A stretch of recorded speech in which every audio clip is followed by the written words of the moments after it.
Is anyone starting to feel existential when they study, or is that just me? I'm breaking out, I'm barely eating, my sugar and caffeine intake is like through the roof, and I've realized that I have been diagnosed with post-grad pain. I'm not exercising. The most I did was a Pilates class, and those 45-year-old women beat me to shit. I went to that Pilates class and I left and I felt like I got beat up, annihilated. I feel amazing and terrible at the same time. And I looked around me and no one was under the age of 38 years old. Dude, great for you. If you're on a Wednesday at 10 in the morning doing Pilates, like that is the life that I want to achieve someday. But the fact that I was in a significantly worse physical state than these significantly older women was insane. I felt embarrassed. So something needs to change. Now I have work and I have to study, but there's no actual like obligatory aspect to the studying anymore because I don't have classes. I don't have any grades. All I have is me versus this MCAT.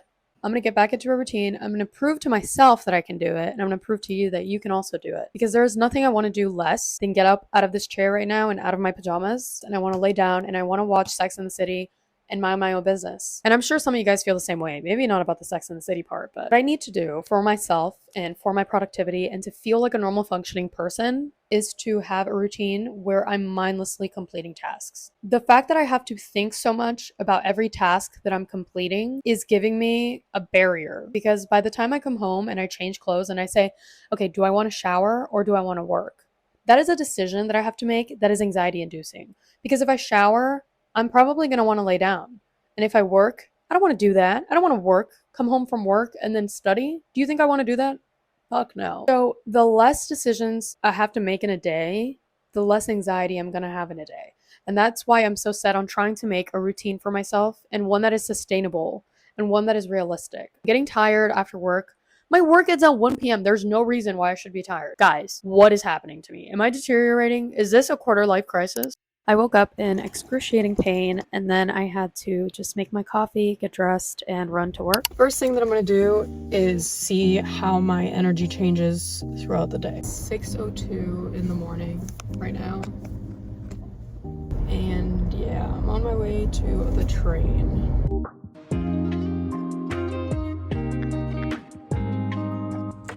I work as a medical scribe in CT surgery, so I had to go around with the doctors and some of the med students.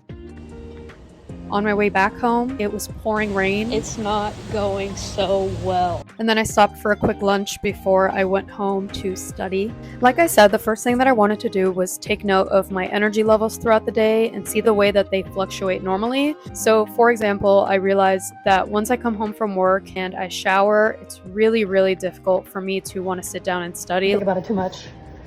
Can't think about it too much. Can't think about it too much. So one of the things that I was trying to implement was to minimize that decision-making process and just come home and go straight to studying right after I shower. I'm going to do some AAMC material. And then this helps me make it not only a habit, but a sustainable one. Another thing that I wanted to mention is to plan small and doable tasks.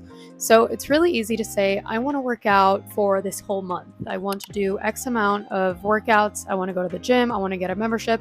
And it's really easy to throw ourselves into the deep end without considering these initial habits and these habit loops that we have to form. So for example, instead of saying, I'm going to work out this whole week, you can just say, all I have to do is work out tomorrow. This is a small, realistic, and doable task. You're saying, all I need to do is move my body in some way tomorrow, and that will check this off my list, and it will make me feel better. Next thing that I wanted to talk about is acknowledging why you're doing this. What are the habits that you want to implement? Before they are habits, they are initially systems. Why do you want to start reading more? Why do you want to pass the MCAT? Why do you want to study for these exams, right?